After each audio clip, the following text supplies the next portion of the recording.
Good morning दोस्तों। आज हमारा इंग्लिश का ये सेकेंड लेक्चर है। तो हम लोग फर्स्ट लेक्चर में एक्सिलरी वर्ब, कॉजेटिव वर्ब, ये सारी चीजें देख लिए थे। अगर आप लोग पहला लेक्चर नहीं देखें तो जाके पहले देख लीजिए, देन आप सेकेंड लेक्चर पे आइए। ठीक है, तो चलो स्टार्ट करते हैं कि हमारे पास जो वर्ब जो होते हैं, there are 5 types of basic main verb. की बेसिक मेन वर्ब जो होते हैं वो 5 टाइप के होते हैं। ठीक है, वर्ब 1, वर्ब 2, वर्ब 3, वर्ब 4 और वर्ब 5। ठीक है, तो देखो ये जो वर्ब जो होते हैं ये दो टाइप्स के होते हैं, एक रेगुलर वर्ब होते हैं और एक इरेगुलर वर्ब होते हैं। ठीक है, एक्चुअल में आप समझते हैं कि रेगुलर वर्ब होता है क्या है, कि रेगुलर वर्ब उसे कहते हैं जैसे कि यहाँ पर क्या है कि गो का V2 क्या होगा, ये V1 है। V2 क्या होता है, वेंट होता है, वांट नहीं वेंट, ये गलत है यहाँ। ठीक है, वेंट लिखो। ठीक है, गो का V2 क्या होता है, वेंट। देन V3 गोन, V4 क्या हो जाएगा, गोइंग, और V5 क्या हो जाएगा, गॉच हो जाएगा। जैसे यहाँ पर क्या है, ईट, एट, ईटेन, ईटिंग, ईट्स है। तो एक चीज आप लोग देख रहे होंगे कि यहाँ पर कोई भी वर्ब का फॉर्म जो सो रिपीट नहीं हो रहा है, सब जो सो डिस्टिंक्ट है, अलग अलग है। ठीक है, इसका मतलब है कि रेगुलर वर्ब उसे कहते हैं जिसका कोई भी वर्ब का फॉर्म सेम नहीं होता है, समान नहीं होता है, उसे हम रेगुलर वर्ब कहते हैं। ठीक है, अब चलो देखते हैं कि इरेगुलर वर्ब क्या है। ठीक है, इरेगुलर वर्ब देखो यहाँ पर क्या, cut, cut, cut, cutting, cuts होता है। ठीक है, तो एक्चुअल में यहाँ पर है क्या कि अगर इस दुनिया में किसी का भी वर्ब का फॉर्म दो या दो से अधिक सेम है, जैसे कि हम V1, V2, V3 का तीनों का क्या सेम है, इसका मतलब ये क्या है कि इरेगुलर वर्ब है। ठीक है, तो चलो अगला पेज पे हम मूव करते हैं और अगला पेज में एकदम बहुत ही बेहतरीन तरीके से समझेंगे कि एक्चुअल में हमारे पास वर्ब का फर्स्ट फॉर्म, सेकंड फॉर्म क्या होता है। देखो यही चीज हम यहाँ पर लिखे हैं कि ऐसा कोई भी वर्ब जिसका दो फॉर्म कम से कम समान होती है उसे हम क्या कहते हैं, रेगुलर वर्ब कहते हैं। ठीक है, यहां तक समझ आ गया होगा। अब बात करते हैं अगला, जैसे कि यहाँ पर बाय, बॉट, बॉट है। तो यहाँ पर पहले बात कर लेते हैं दोस्त कि V1 एक्चुअल में है क्या, क्योंकि हम लोग हर एक वर्ब का जो है सो डिटेल में जाके स्टडी करने वाले हैं कि V1 क्या होता है, V2 क्या होता है, V3 क्या होता है, V5 तक ऐसे ही जाके देखेंगे। अभी तक अगर यदि आप मेरे चैनल को सब्सक्राइब नहीं किए तो देरी मत कीजिए, सब्सक्राइब कर दीजिए, लाइक कर दीजिए और दोस्तों के पास भी शेयर कर दीजिए। ठीक है, तो देखो अगर हम बात करते हैं V1 है क्या, तो V1 की बात करते हैं, it is the first form of the verb, कि ये वर्ब का पहला फॉर्म है। ठीक है, अभी सेकंड पॉइंट क्या लिखा हुआ है मेरे दोस्त, सेकंड पॉइंट लिखा है कि it is the present form of the verb, ये क्या है कि वर्ब का प्रेजेंट फॉर्म है। और थर्ड पॉइंट जो है वो क्या है कि it is the plural form of the verb, की वर्ब का ये प्लूरल फॉर्म होता है। ठीक है, अब अगर हम बात करते हैं कि V1 का यूज कहाँ पर किया जाता है, भाई इसका यूज जो होता है वो सिंपल प्रेजेंट टेंस में किया जाता है। किसमें, सिंपल प्रेजेंट टेंस में। अब बात करते हैं स्ट्रक्चर की, भाई सिंपल प्रेजेंट टेंस का स्ट्रक्चर क्या होता है। तो स्ट्रक्चर बहुत सारे स्टूडेंट को पता है भाई, तो आपको भी पता होगा, नहीं होगा कोई बात नहीं है, you are on the right platform, आप एक अच्छे प्लेटफॉर्म पे हो।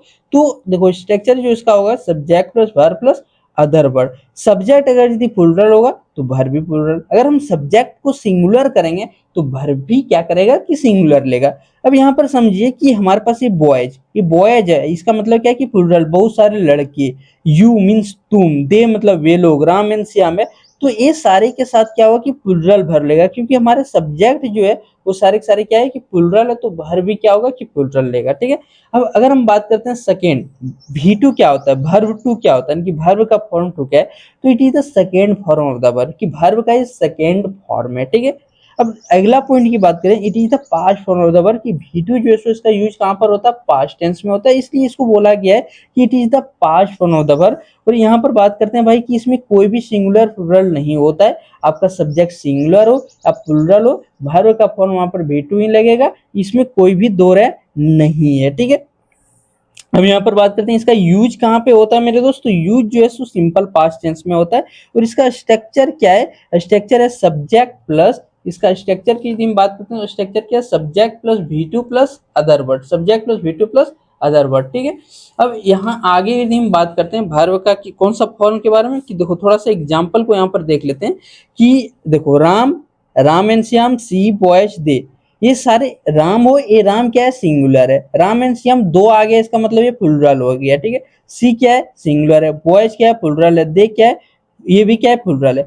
तो हमारे पास सिंगुलर हो या प्लूरल हो, वर्ब दोनों के लिए क्या होगा, वेंट ही लगेगा। ठीक है, लेकिन सिंपल प्रेजेंट में क्या होता था भाई कि अगर यहाँ राम होता था कि राम राम जाता तो राम गोज, राम एंड श्याम जाता है तो यहाँ पर क्या होता था कि राम एंड श्याम गो, इस तरह से राम एंड श्याम गो। तो ये डिफरेंट था किसमें, सिंपल प्रेजेंट टेंस में। लेकिन अगर तुम सिंपल पास्ट टेंस की बात करें तो इसमें सिंगुलर प्लूरल से कोई फर्क नहीं पड़ता है, भर हमेशा जो सो क्या होगा कि V2 ही लेगा, ठीक है। अब अगला पॉइंट के बारे में डिस्कस करते हैं जो कि बहुत ही इंपॉर्टेंट है, V3 क्या है भाई, it is a third form of the verb, ये वर्ब का तीसरा फॉर्म है, ठीक है। नो सिंगुलर नो प्लूरल, ये भी कोई सिंगुलर प्लूरल नहीं लेता है। It is the perfect form of the verb, की वर्ब का परफेक्ट फॉर्म है। ये क्या ये क्या दिखाता है, एक फिनिश एक्शंस को दिखाता है, ठीक है। तो इसमें हमारे पास क्या होता है कि जो V3 कहाँ कहाँ पे यूज होता है बहुत ही अच्छे से हम लोग जानने वाले हैं। सबसे पहले क्या है कि प्रेजेंट परफेक्ट में यूज होता है। इसका स्ट्रक्चर की बात करें, subject plus has plus V3 plus other word. फिर पास्ट परफेक्ट की बात करें तो पास्ट परफेक्ट में क्या है, subject plus head plus V3 plus other word, ये क्या है, रूल होता है इसका, ठीक है। फ्यूचर परफेक्ट की बात करते हैं, subject plus will shell plus have plus V3 plus other word हो जाएगा, ठीक है। अब हम आगे यदि बढ़े तो हम V4 पे आ जाएंगे, ठीक है, वर्ब का फोर्थ फॉर्म पे। तो ये वर्ब का जो फोर्थ फॉर्म है ये है क्या, समझते हैं। तो देखो, it is the fourth form of the verb, कि वर्ब का ये चौथा फॉर्म है, ठीक है। फिर कह रहा है कि it is the continuous form of the verb, कि वर्ब का कंटिन्यूअस फॉर्म भी है। इसमें भी कोई भी सिंगुलर प्लूरल का रोल नहीं होता, नो सिंगुलर नो प्लूरल। इसमें सब्जेक्ट आपका सिंगुलर हो या प्लूरल हो डजंट मैटर, यहाँ पर वर्ब जो सो आपका आईएनजी लगा के ही लेगा भाई, इसमें कोई भी दो राय नहीं होनी चाहिए, ठीक है। अब यहाँ पर बात करते हैं कि it is the ING form of the verb, कि ये V4 क्या है कि ये वर्ब का ING form of the verb है, कि वर्ब में यदि आप आईएनजी लगाते हो तो ये V4 बन जाता है, ठीक है। अब यहाँ पर सारे रूल देख लेंगे प्रेजेंट पास्ट एंड फ्यूचर का। तो प्रेजेंट कंटिन्यूअस टेंस का जो हमारे पास स्ट्रक्चर जो रूल होगा, subject plus EJMR plus V4 plus other word, ठीक है। पास्ट कंटिन्यूअस में क्या होगा कि EJMR की जगह पर वाज वर्ब आ जाएगा, यानी कि subject plus was verb plus V4 plus other word. Future continuous की यदि बात करें तो फ्यूचर कंटिन्यूअस में क्या होगा, subject plus will shell plus V plus V4 plus other word, ठीक है।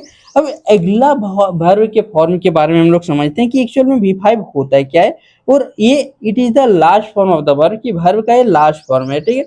तो देखो, it is the fifth form of the verb, कि वर्ब का ये पांचवा फॉर्म है।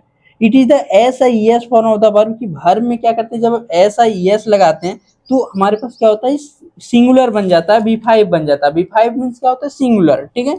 अब आगे थोड़ा सा और कुछ पॉइंट है तो इसके बारे में हम लोग डिस्कस कर लेते हैं, ठीक है। तो अगला पॉइंट जो हमारे पास है, थोड़ा सा इसको फ्रेम में फिट कर लेते हैं ताकि दिक्कत ना हो। हाँ चलो, ये अगला जो हमारे पास है, अगला क्या है कि it is the present form of the verb, कि वर्ब का ये भी प्रेजेंट फॉर्म है। It is a singular form of the verb, भाई V5 क्या होता है, singular form of the verb होता है। यूज इसका कहाँ पे किया जाता है, प्रेजेंट टेंस में, सिंपल में। अब इसका स्ट्रक्चर की बात करते हैं तो इसका structure subject plus V5 plus other word हो जाएगा। यहाँ पर सब्जेक्ट सिंगुलर है तो वर्ब भी सिंगुलर लेगा, ठीक है। ही सी राम सीता ये सारे सारे सिंगुलर है तो इसके साथ गॉज लगेगा, ठीक है। तो आज हम लोग क्या क्या सीखे भाई, कि आज जो हम लोग वर्ब के पांचों फॉर्म को सीखें, कि V1 क्या होता है, V2 क्या होता है, V3 क्या होता है, V4 क्या होता है और V5 क्या होता है, ठीक है। तो अगला क्लास में अब हम लोग जो लेक्चर नंबर 3 जो आने वाला है उसमें हम लोग सीखेंगे कि जैसे कि कम्मल हम लोग लिखते हैं भाई, तो कम्मल को लिखने के लिए हिंदी में 3 वर्ड का रिक्वायर्ड है, 3 शब्द से हम लिख सकते हैं, जबकि इंग्लिश में लिखने के लिए हमें कितना 5 अल्फाबेट की रिक्वायर्ड होता है। तो बीच में हम के से अगर क होता है, तो एम से अगर म होता है, एल से अगर ल होता है, तो हम कम्मल को KML डायरेक्ट क्यों नहीं लिखते हैं। ये सारी चीजों के बारे में हम लोग डिस्कस करेंगे अगला क्लास में। तब तक आप लोग क्या कीजिए भाई, बहुत ही अच्छा चैनल है, आप लोग जाके सब्सक्राइब कीजिए, जाना कहीं नहीं है, आप ऑलरेडी इस चैनल पे हैं तो सब्सक्राइब वगैरह कर लीजिए और लाइक वगैरह करते रहिए। मिलते हैं अगला वीडियो में, ठीक है। तब तक के लिए आप लोग मस्त रहिए और जय हिंद जय भारत।